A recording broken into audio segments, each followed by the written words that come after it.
According to Israel Hayom, U.S. President Donald Trump and Israeli Prime Minister Benjamin Netanyahu have reportedly agreed on a comprehensive plan aimed at resolving the conflict in Gaza and broader Middle East tensions.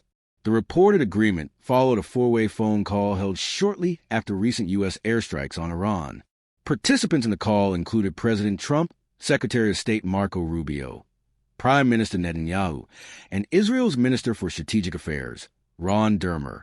Citing sources familiar with the discussion, Israel Hayom outlined the five main components of the proposed plan. 1.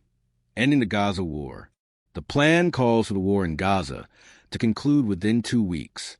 A key condition includes transferring administrative control of the territory to a coalition of Arab nations, including Egypt and the United Arab Emirates. The proposal also involves the deportation of remaining Hamas leaders to third-party countries and the release of all hostages. 2. Voluntary migration options for Gaza residents.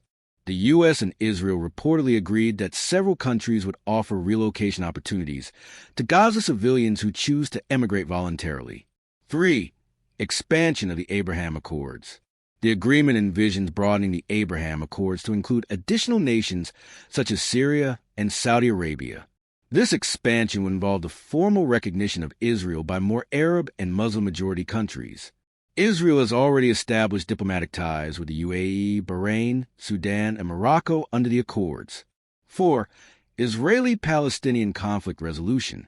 Israel would express readiness to engage in future negotiations under a two-state solution framework, contingent on significant reforms within the Palestinian Authority. 5. U.S. commitments. As part of the deal, the United States would formally recognize limited Israeli sovereignty over certain areas of Judea and Samaria, the West Bank. Background: ongoing conflict with Hamas.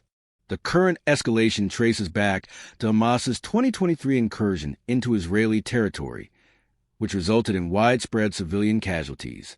In response, Israel launched a full-scale military campaign aimed at dismantling Hamas. Despite intermittent ceasefire efforts, hostilities continue.